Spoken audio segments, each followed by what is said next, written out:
on a regular basis. As far as the fence that needed to be worked on, all those issues are still current. So all of the violations that were cited going back to the original date.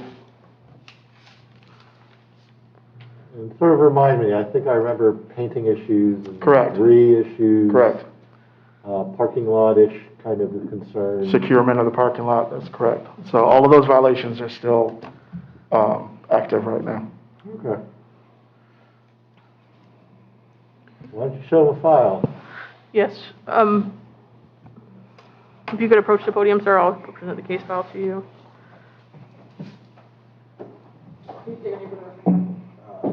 Donald P. Dufresne. Thank you. This is the same case file from the previous hearing. The only thing new in it is file recovery dates for this hearing as well as for the previous hearing, which was adjourned. And then the most recent order of continuance from the November hearing. All the rest of the documentation, all the photographs are the same. Do you have any objection to this? Okay.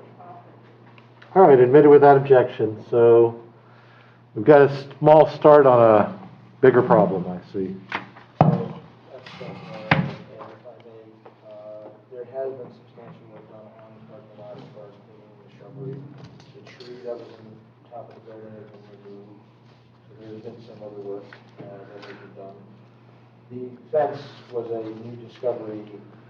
My recommendation to my client, quite frankly, was to paint the fence black and, give it a new look.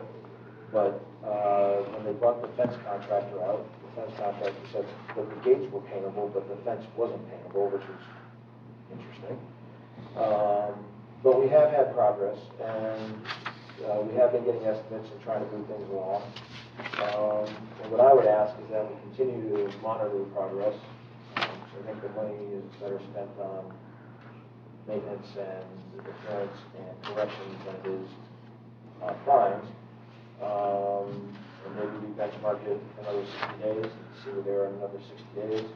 I remind everybody it's a 60-acre property and trying to overcome some other issues like the backflow, which I was $40,000 estimate I think we just got. And I'm not even sure what that exact item is.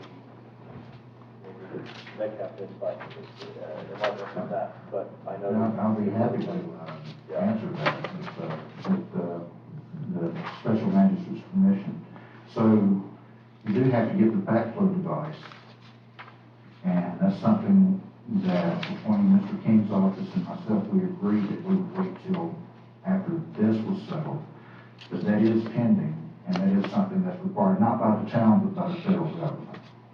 Okay, and that's not an issue here today anyway? That's The not part of this backflow? code case.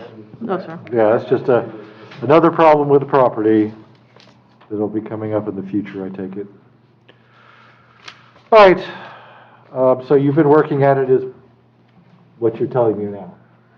And now I see someone grabbing a microphone, like they want to say something, so. Yes, sir, thank you. So the issue with this is, while I understand that some progress has been made, the code officers testified that none of the issues have come into compliance. So we've been working with the respondent and his counsel at the previous hearings to give, additional time. We gave quite a bit of additional time before this was even set for violation hearing. Then we had phone conferences back in the summer to try to get a work plan, to try to establish additional time even outside of this hearing process. Your prior order, your last continuance, it was stated at that hearing that that was going to be the last continuance that the town would support. Compliance date was yesterday. As Officer Cartwright said, it has not come into compliance, so we are asking for a fine to start running today, as the town certainly believes that more than ample time has been given to rectify many of these issues, the biggest of which is securing the property. The town code says that abandoned and vacant structures must be secured. The condition of the fence has not improved based on my visual observation, certainly based on the testimony of the code officer at all. So I understand that they've taken some action, but there are significant issues that remain. So we're here today seeking a fine, so that would be a fine in the amount of $50 and continuing. We also reserved previous administrative costs, so you have two cost recovery sheets. We'd be asking for administrative costs in the amount of $106.80 for both the November hearing and today's hearing as well. All right, so I was looking through prior pictures, looking at my order. The order I signed was right at the beginning of COVID time in March. I had until May to fix the fence according to that order. We are now in the latter part of January, which is approximately 7 or 8 months later. Now, fixing a fence, especially a fabric fence, because I've learned from fence contractors that the metal stuff they put out there is called fabric to them. So that's not that difficult a chore if you really want to go try it. It's not like rebuilding a concrete fence or sections of that. And that seems to be my biggest problem there is, you know, you've got these gaps in the fence, you've got holes in the fence, you've got falling down fence. And that would have been fairly easy to fix, or at least start the fixing process. To come here to this hearing 7 or 8 months later just to show me, well, the holes have been taken care of, we doubled up on the fabric, it may look like crap, but it's at least functional, and we don't have that, do we? That, go ahead, No, sir, Officer we Cartwright, don't. but No, sir, we don't. Actually, there's probably a 6-foot section of the fence that has at least maybe a 2-foot hole that someone can completely go under. Oh yeah, I mean, they've cleared that out so they have easy access, Correct. basically. Well, And I remember in my youth, I could jump a 6-foot fence without a problem. Nowadays, I couldn't crawl over it. Only a 4-foot fence anyway. Yeah, it's a 4-foot fence. The jumping's easy, but it does, you know, it's required. I'm sure it was on a site plan somewhere, probably on a development order somewhere, that the property has to be fenced.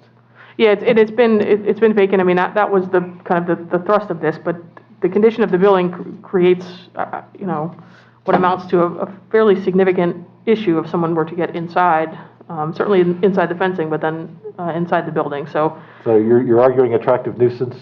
Well, I will also point out that the tri-rail lease requires 24 access to the property What tri-rail lease are we talking about? for the Mangonia Park Station. but it's a separate entrance, and it doesn't stop the fencing of the building that we're But here to access discuss. Still has to be allowed. Well, access may be allowed, but that doesn't mean you get to leave the holes in your fence. I mean, that's, you know, if the gate can be open and closed, and they open and close the gate, then that's wonderful, but that doesn't relieve you the responsibility of fixing things away from the gate. And keeping it's under town code, it's a vacant structure, which the town code requires to be secured at all Right, it times. needs to be at least made difficult to be enterable, and, you know, the neighborhood has decided that there's holes that are in here that make it easy to get in. I don't know what goes on there, and, you know, it doesn't really matter, it's just, that part of the order seems fairly clear. I mean, you had until May to do this, we're months and months later, and not even a patch. I mean, someone could have cut out a section of the fence fabric and put in a patch. At least show me that something was happening other than, you know, we have problems, we're not using the property, getting any money, and now it's getting any worse. Yeah, and just so the record is clear, the fence is certainly a significant issue, but there are also issues with regard to, I think at the previous hearing it was discussed, pressure washing the exterior of the building and/or painting the building, whatever is necessary.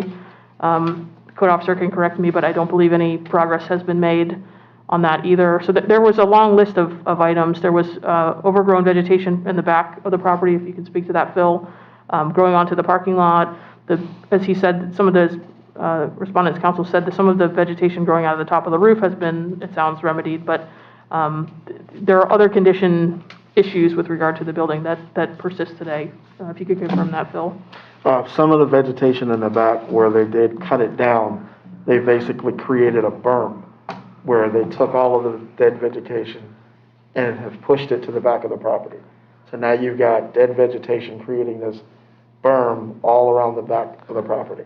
So you've got a fire hazard, you've got a rodent attractor. Correct. And they didn't push it into where the holes were in the fence to block it. No, this is at the back of the property where there is no fence. I mean, So this is butted up against a section that has a tremendous amount of overgrowth in the back. Okay. So it's all pushed to the back. Has there been any progress A on the halfway painting? done attempted fixing. Correct. Has there been any power washing or painting of the building? No, there hasn't. And the hatch, the secure hatch on the top of the roof is still open. So, Okay, I mean, this is Florida, we have many seasons. We have tourist season and not tourist season. We have the wet season and the dry season. We're in dry season. This is the time to go power wash things.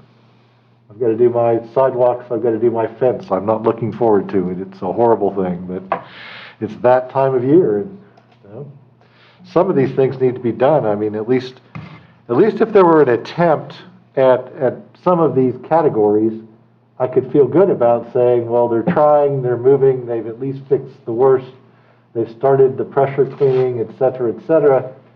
That's going to be someone's job out there for quite a while, but you know, you got to get it started, and I have a feeling we need some motivation. So, what are we asking for? Is this a fine of $50 a day? Yeah, your previous order established a compliance date of yesterday, so as has been testified to by the code officer, compliance has not been achieved, so that would be a $50 a day fine beginning today and continuing until compliance is achieved on all the outstanding items. We'd also be asking for assessment of the administrative costs, both for the November 2020 previous hearing in the amount of 106.80 and administrative costs for today's hearing in the amount of 106.80. Okay. I feel that the administrative costs of 106.80 times 2 are reasonable and should be taxed against the respondent. I find that there has not been sufficient curative efforts to justify a longer extension than what has previously been given. So I'm granting the $50 a day fine starting today and continuing until completed.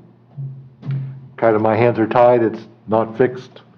I've got evidence that it's not fixed. There's not much I can do with it. Okay, anything further? Thank you. Sign those orders. Done at 10:36. At least according to Verizon.